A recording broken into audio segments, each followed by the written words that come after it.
What's up mga ka-Francis?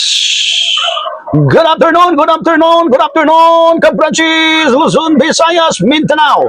It's me again, ito na Bas Channel mga ka-Francis. Mayroon na naman akong talakayin ngayon mga ka-Francis. Ay isang lesson ay para po sa bawat mga Kristiyano mga ka-Francis, no? Lalo na sa mga taong nais talagang maglingkod ng Diyos. Ngayon mga ka-Francis, ang atin pong pag-usapan ngayon mga ka-Francis, but bago muna mga ka-Francis, shout out sa lahat kong mga kapatid at sa lahat ng mga nag-subscriber. Salamat sa inyong pag-subscribe at sa mga viewers, salamat sa inyong pagpanood na hindi sana kayo magsawa sa mga aral na itinuturo ni Itanabas mga ka-Francis, no? Andito lang si Itanabas upang kayo po ituruan at kayo po bigyan ng aral para ang atin pong pananampalataya po ay hindi baluktot, kundi ito po ay matuwid mga ka-Francis. Ngayon mga ka-Francis, atin pong pag-usapan nito, ang atin pong discussion ngayon, our discussion this afternoon is very important because mga ka-Francis, it is about converting souls, no? Or it is about persuading men or persuading souls so that more people will be saved, mga ka-Francis, no? Ayon po sa salita ng Diyos, the book 2 Corinthians chapter 5 verse 11, Apostle Paul says, knowing therefore the terror of the Lord, we persuade men. Ayun ang sabi mga ka-Francis na dahil po sa takot ng ating Panginoon ay kami po o sila po talaga ay inaakay ang mga tao upang magbalik diyan sa Panginoon, no? Yun mga ka-Francis ang sabi ni Apostol Pablo. Now mga ka-Francis, noong 1960s mga ka-Francis, noong year 60s, 70s, 80s mga ka-Francis, kahit nga sa 90s mga ka-Francis, ang evangelism napakalaking diferensya. Compare ngayon mga ka-Francis. Alam niyo ba kung bakit mga ka-Francis? Dahil po ang evangelism po noon, yung panahon na yan ay face to face ang mga Bible study, face to face ang evangelism. Dahil mga ka-Francis, ay noon ay hindi pa talaga, wala pang masyadong technology na naging invented mga ka-Francis. Now mga ka-Francis, ngayon ay napakadali lang, no? Pwede na tayong mag-evangelize, mag-Bible study, mag-proclaim the gospel of Christ through internet, no? Sa social media, no? Napakadali na sa pagbahagi sa salita ng Diyos all over the world mga ka-Francis, dahil mayroon na po tayong tinatawag na social media world mga ka-Francis. But as long as we have internet connection na we can preach and we can handle or conduct Bible studies to those who are listening the preacher mga ka-Francis, no? Yun mga ka-Francis. Then, noon mga ka-Francis ay yung moves of evangelism napakahina. Alam niyo ba kung bakit mga ka-Francis? Dahil noon talaga ay ang mga tao noon, pag mag-evangelize sila sa Word of God, ay maglalakad lang talaga.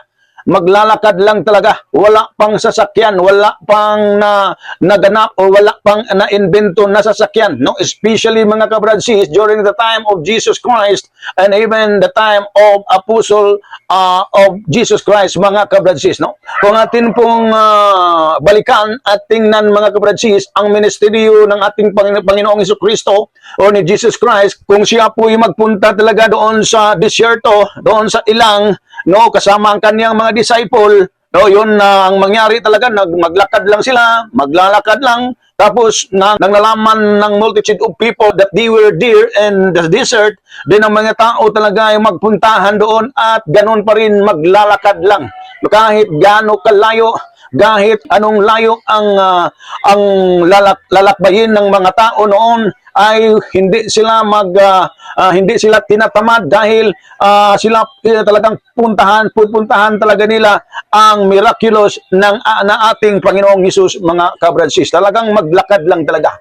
Ang sabi po dito mga ka-Francis sa the book of Matthew, dito po sa salita ng Diyos sa Matthew kapitulo 14 versikulo 13 hanggang 15 mga ka-Francis. Ang istorya na yan dyan mga ka-Francis ay yung pinapakain ng ating Panginoong Hesus, yung 5,000 ka mga tao, no? Wala, hindi pa kasama yung mga babae, hindi pa kasama yung mga bata, no? So 5,000 lang, mga lalaki lang 'yon, no? Pinapakain ng ating Panginoong Hesus. Nung time lang na yan, mga kabradsis, ay talagang ang mga tao talaga ay nagpunta doon sa disyerto na kung saan nandoon ang Panginoong Hesus kasama ang kanyang mga disipulo. Ang mga tao talaga, ang daming tao kasama ang kanilang mga may sakit o mga pasyente, dinadala nila doon, naglalakad lang. Kaya nga madaanan nila ang mga balangay, yung town, yung mga yun, daanan nila dahil malayo-layo. Kahit malayo, maglakad lang. Noon talaga walang sasakyan, walang motorcycle, tricycle, walang mga any kinds of engine cars, mga kabransis. Walang-wala talaga kung atin pong pag-aralan ang salita ng Diyos. At doon din sa abanti lang po tayo sa Kapitulo 15 sa Book of Matthew chapter 15 verse 32, mga kabransis. Ang istorya na rin, pangalawang beses na pinapakain ng ating Panginoong Hesus yung mga tao. Yung pinapakain dyan is 4,000 ka mga tao. Sa unang numbers sa mga pinapakain ng Panginoong Hesus ay 5,000, pangalawa yung 4,000. Ganun pa rin, mga kabransis, gumagawa ng himala ang ating Panginoong Hesus.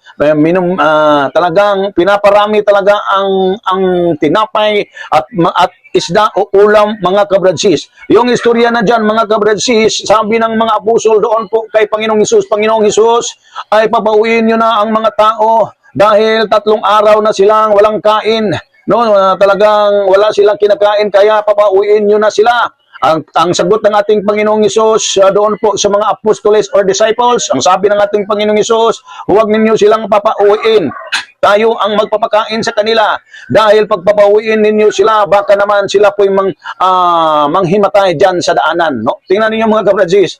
No? Concern ng Panginoong Hesus, dahil ang mga tao lang talaga pag umuwi galing sa disyerto papuntang bayan nila ay maglakad lang. Tapos 3 araw walang kinakain, baka na may manghimatay. Yun ang sabi ng ating Panginoong Hesus. Kaya, mga kabransis, ito po isang katanungan during the time of Jesus Christ. Ano ba talaga ang transportation noon?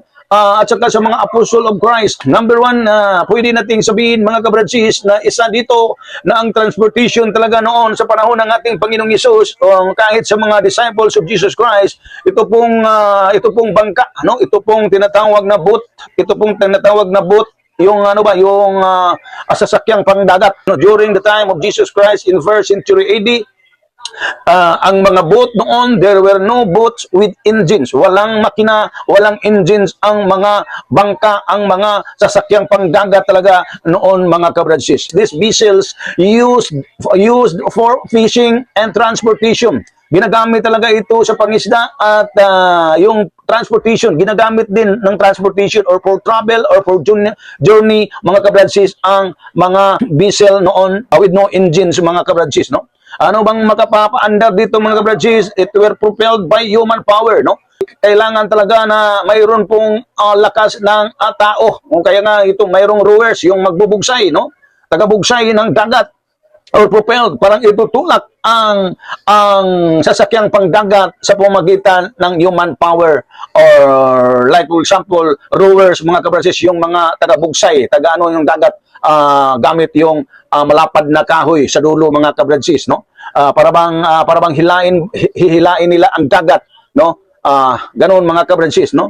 And ang gamit nila doon para mapaandar ang boat, mga kabransis, wind sails. Ano bitong wind sails, mga kabransis? Ito pong layag, ito pong mga tinatawag na parang habol na ilagay nila dyan sa ibabaw ng kanilang mga ship or vessels. Tapos yun talaga ang itutulak ng hangin, mga kabransis. Kaya yung mga barko noon, kahit wala ang engines, mga kabransis, lumitaw, malakas talaga na lumilitaw sa karagatan dahil lang sa hangin, no? From that era, relied on traditional, manual, and wind-based technology, mga kabransis. Yung panahon na yan talagang parang talagang umaasa lang talaga sila sa tinatawag yung manual, no? Mano-mano lang talaga, no? Yung talaga traditional na mano-mano lang, tapos kailangan talaga nila ang hangin. No, ito po ay wind-based technology. Ito ay teknolohiya na nagbabase lang sa hangin, mga kabransis, which is why the journeys described in the Gospels of Christ